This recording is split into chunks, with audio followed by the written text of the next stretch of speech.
నమస్తే, welcome to NSTV news. ముందుగా ముఖ్యాంశాలు.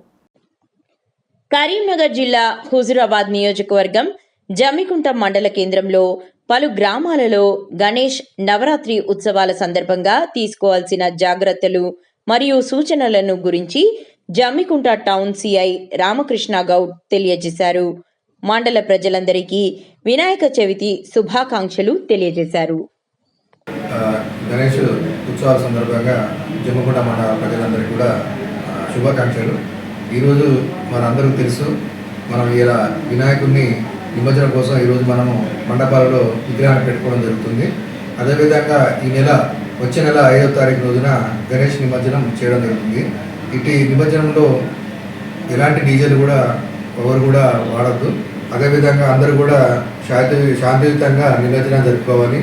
అదేవిధంగా ఈ గణేష్ మన ఎక్కడైతే మండపాలు ఉన్నాయో అక్కడ ఇప్పుడు రాత్రి 10 వరకు పెట్టుకొని తర్వాత కూడా ఎలాంటి సౌండ్ ఎఫెక్ట్స్ లేకుండా బంద్ చేయాలి. అదేవిధంగా ఇప్పుడు ఏదైతే మండపాలు ఉన్నాయో మండపాల దగ్గర సీసీ కెమెరాలు ఏర్పాటు చేసుకోవాలి. అదేవిధంగా ఇద్దరు ఆర్గనైజర్స్ నైట్ పూట కూడా ఉండే విధంగా చూసుకుంటే ఎలాంటి అవాంఛనీయ సంఘటనలు జరగకుండా ఉంటాయి. మీ పోలీసులు అందరం కూడా మీకు మీ యొక్క సపోర్ట్ తోటి మా యొక్క సహకారాలను ఉపయోగించుకొని ఈ గణేష్ నిమజ్జనం అనేది ప్రశాంతంగా జరుపుకోవాలని కోరుకుంటున్నాను.